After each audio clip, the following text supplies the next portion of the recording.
Hello everyone, welcome to StudyIQ English. For today's video, we are going to talk about India, Indonesia. You might be thinking we will discuss exercise Samudra Shakti, exercise Garud Shakti. But no, not exactly. We are not talking about the bilateral naval exercise here. We are going to talk about another very shocking episode.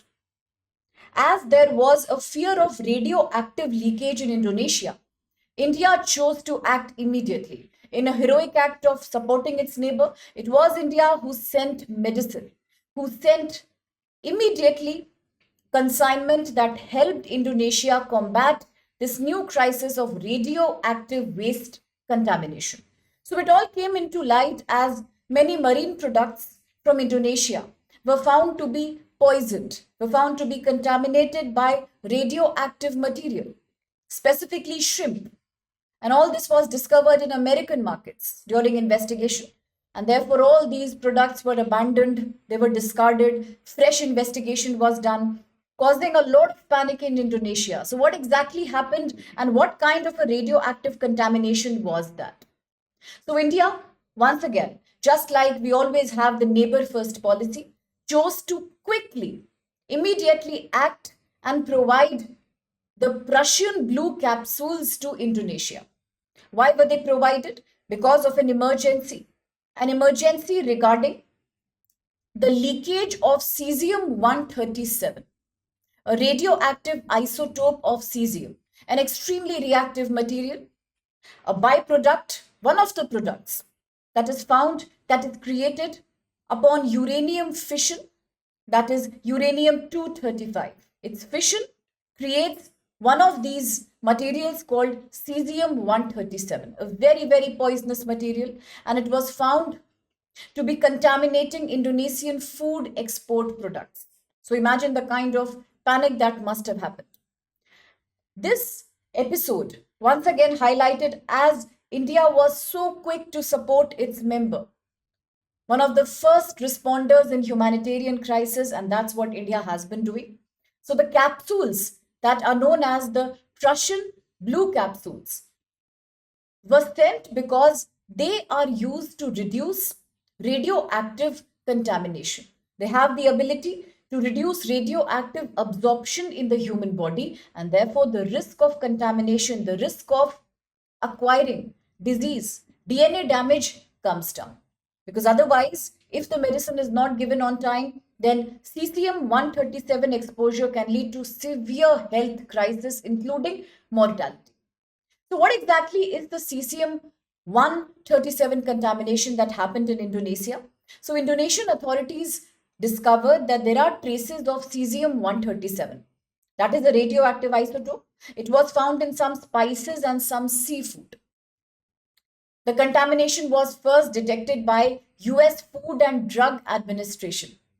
It was found to be laced in cloves, a very important spice that comes from this region, and also frozen shrimp.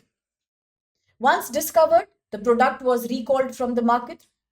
Yes, some export restrictions were also imposed on Indonesia.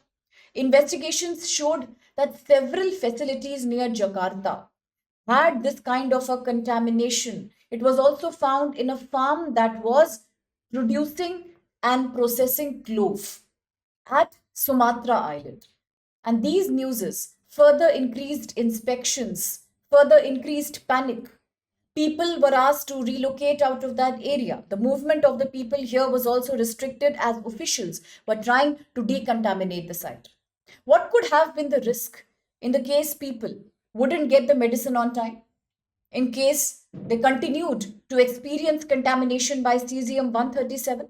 So, because it's a byproduct of nuclear fission, it can cause major health problems. For example, long term exposure, even at low levels, risks cancer.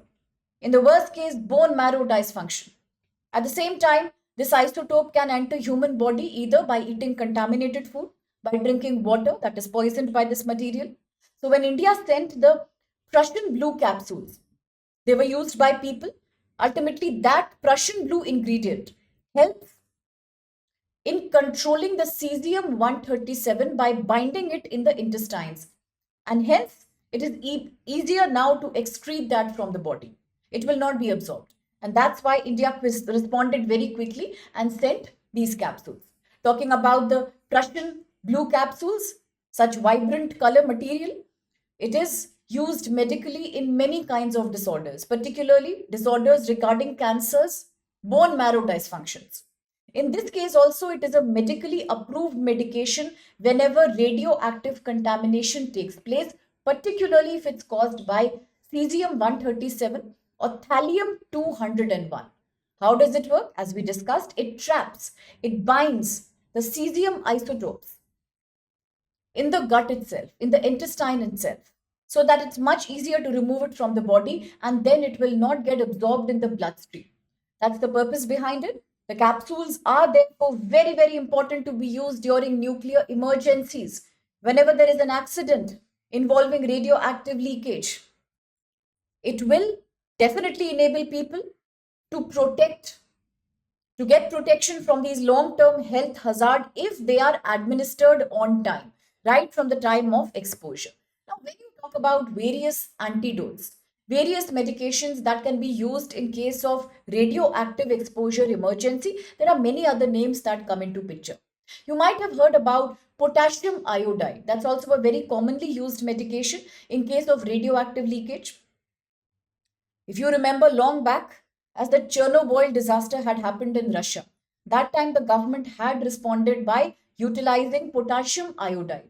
What does that do? It is also a non radioactive form of iodine, which completely fills up, saturate the thyroid gland with stable form of iodine. And then the thyroid gland will not absorb any more radioactive iodine. And that's why it can be of huge help during nuclear disasters. Similarly, we talk about the Prussian blue that we just discussed. And here it is taken orally in the form of capsules, just like the consignment that India has now sent to Indonesia. We have already seen how it enables trapping of the isotopes in the gut and eliminates it from the body. Then, apart from that, you also have DTPA, that's diethylene trimine pentaacetic acid tablets. These usually come in two forms, the CADTPA and the ZNDTPA. And what do? They also bind to radioactive metals like plutonium, americium, curium, and ultimately it is also secreted from the body through urination. It also prevents absorption in the body and hence later DNA damage, various kind of cancers. Similarly, in case of acute radiation syndrome, if somebody is exposed to a very high grade of radiation, in that case people are subjected to a medication called filgrastim. It is also referred to as Neupogen. That's an extreme case medication. That's also used so that body is able to produce more white blood cells. It is also used in case of severe bone marrow damage due to radioactive exposure. Sometimes it's also used in the case of cancer treatments, various kind of blood cancers.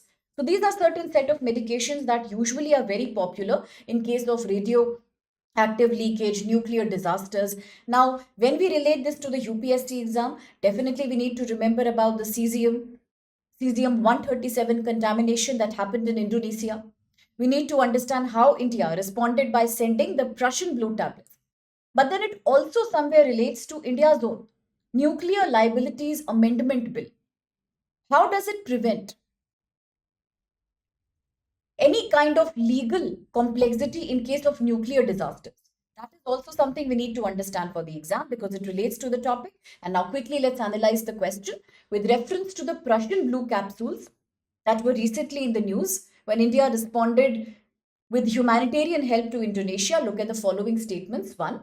The Prussian blue is used as an antidote, as a preventive measure, as a curative measure following radioactive contamination involving isotopes like cesium 137 and thallium 201. Second, it works by binding, trapping radioactive particles in the bloodstream and neutralizing their radiation. Is it 3? India recently supplied some of these capsules to Indonesia to mitigate the effects of cesium 137 leakage in food. And 4, the initiative was carried out under India's India First Responder Framework to strengthen regional crisis management. So, which of these statements, according to you, can be valid? If you want to talk about any other nuclear disaster, if you want to discuss about any other disaster, including radioactive exposure, whether it's Chernobyl, whether it's the Japan's plant, can you tell me the name of the plant which also experienced dysfunction, the fear of radioactive leakage following the tsunami? Similarly, recently, the UN also pointed out as the Zaporizhia nuclear plant has not been under use for a very long time now because of Russia-Ukraine war. Could it also lead to some kind of a passive, slow grade radioactive leakage? So, a thorough inspection was ordered. So, you can talk about any such episodes here in the comment box, and we can also talk about them in more detail. Now, before I take your leave, here's wishing you a very, very happy Diwali, Festival of Lights.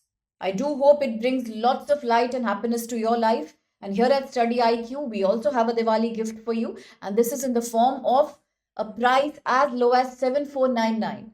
For those students who are writing the UPSC exam in 2026 with limited time, here's a sale that you can apply for. It's valid till 22nd October. It will help you in case you are choosing to write in English medium, Hindi medium. Also, it is a bilingual course too across all GS subjects. That's the fast track sale. You can use code SPLY from the screen and apply for the sale.